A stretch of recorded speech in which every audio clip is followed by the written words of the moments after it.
الحمد لله رب العالمين والصلاة والسلام على نبينا محمد صلى الله عليه وسلم وعلى آله وصحبه وسلم تسليما كثيرا.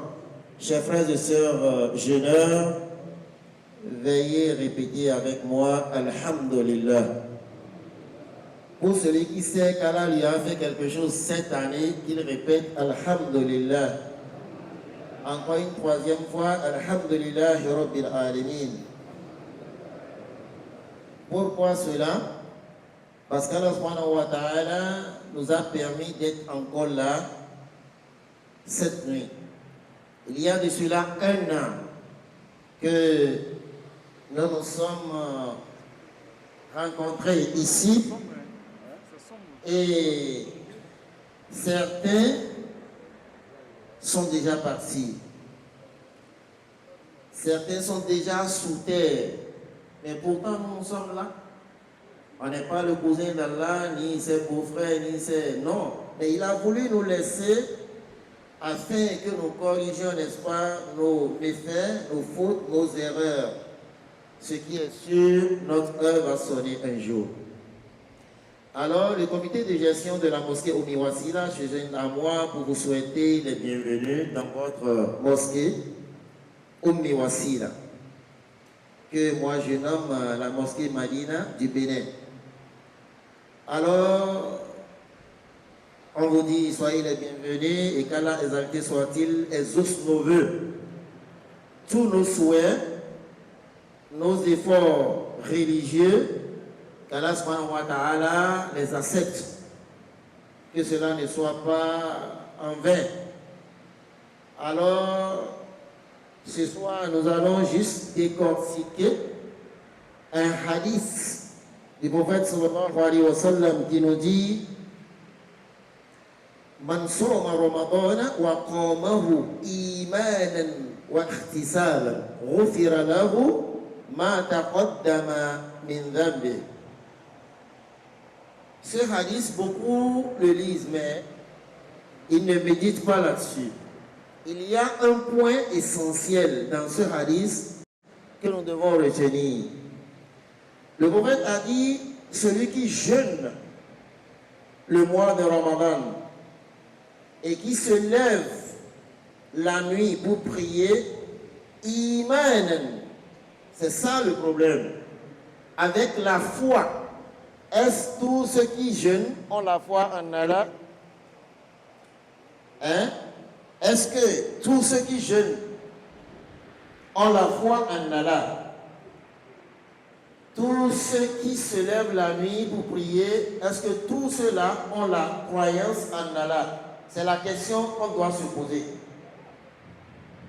Alors, si le messager a dit, celui qui jeûne et qui se lève la nuit, imanan wa ihtisaban, en ayant la foi que Allah subhanahu wa ta'ala, c'est lui qui a recommandé le jeûne.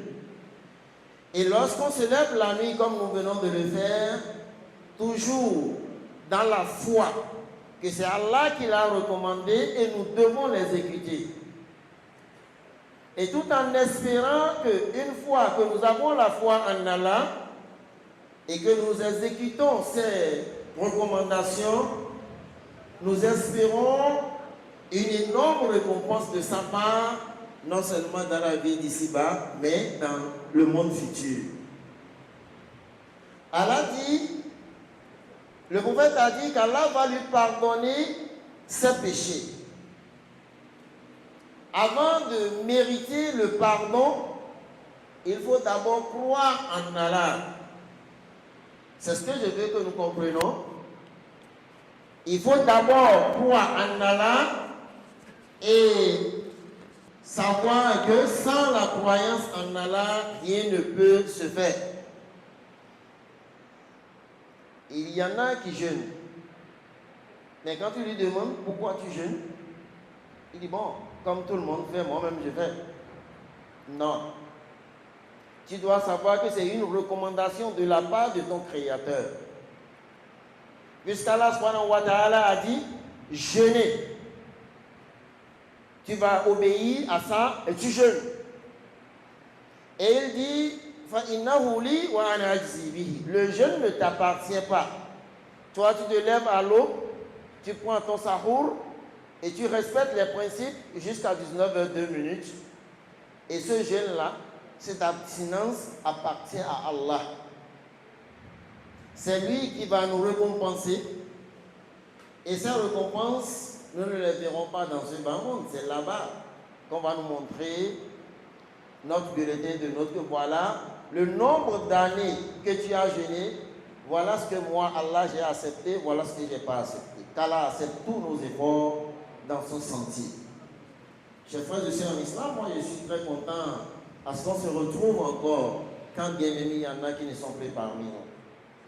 Je demande à Allah qu'avant le jour où il va nous rappeler vers lui, qu'il nous pardonne, qu'il soit satisfait de nous et qu'il nous donne les moyens de l'adorer convenablement comme il le souhaite. Car nul ne sait quand est-ce qu'il va partir, raison pour laquelle nous devons nous redoubler d'efforts. Alors, cette période, les 10 jours là, qu'est-ce qu'il faut faire le plus? C'est la demande de l'istighfar.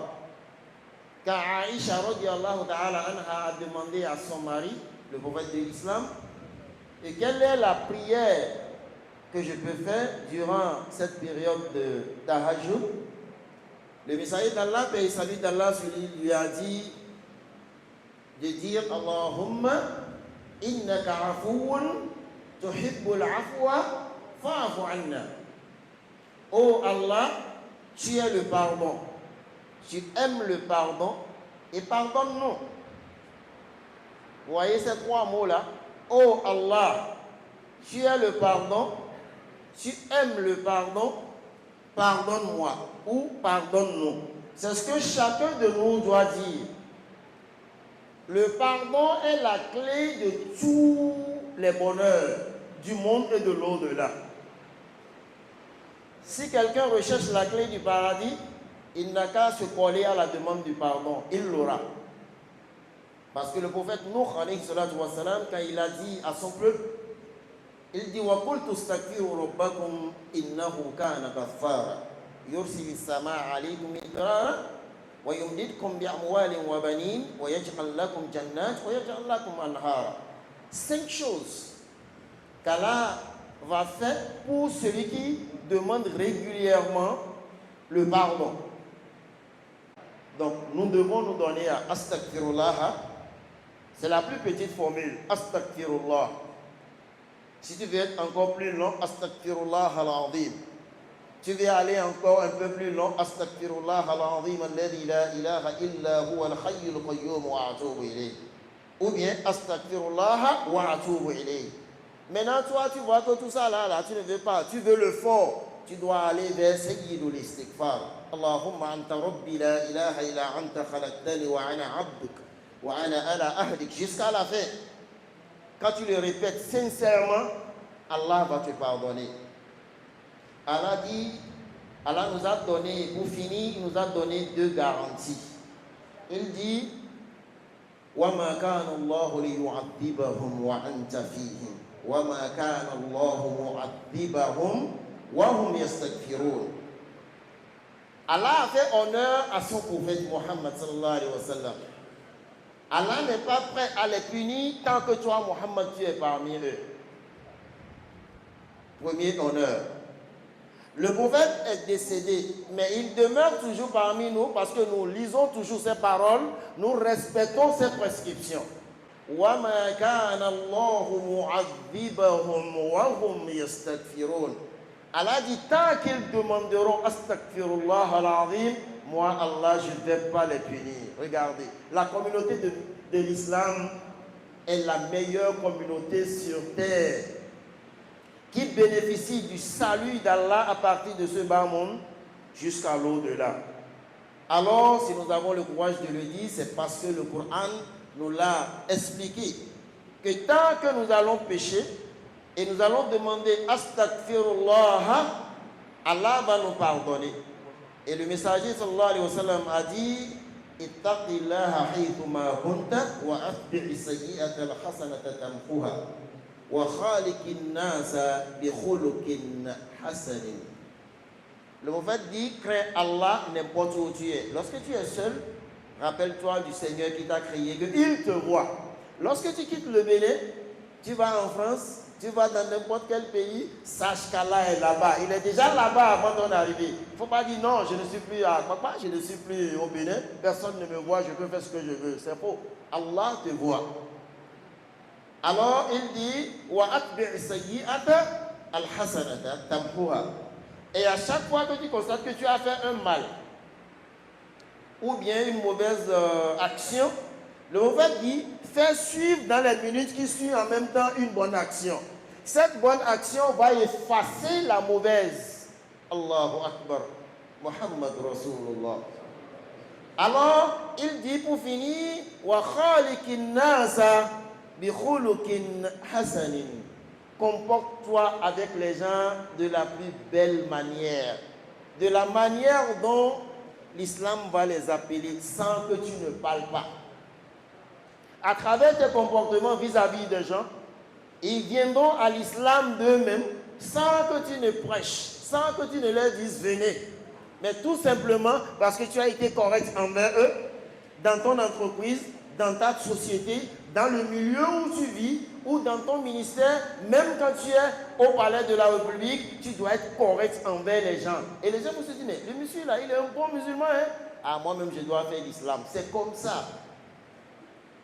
لقد كان في رسول الله أسوة حسنة. Qu'Allah subhanahu wa ta'ala nous pardonne nos fautes, qu'il nous guide dans le droit chemin et qu'il fasse de nous des personnes qui vont bénéficier du cachet du paradis à partir de ce bas monde, et que le jour où nous allons intégrer la tombe seule, que la tombe nous soit le meilleur endroit où nous allons vivre avant même le paradis. يوم القيامة بحق لا حول ولا قوة إلا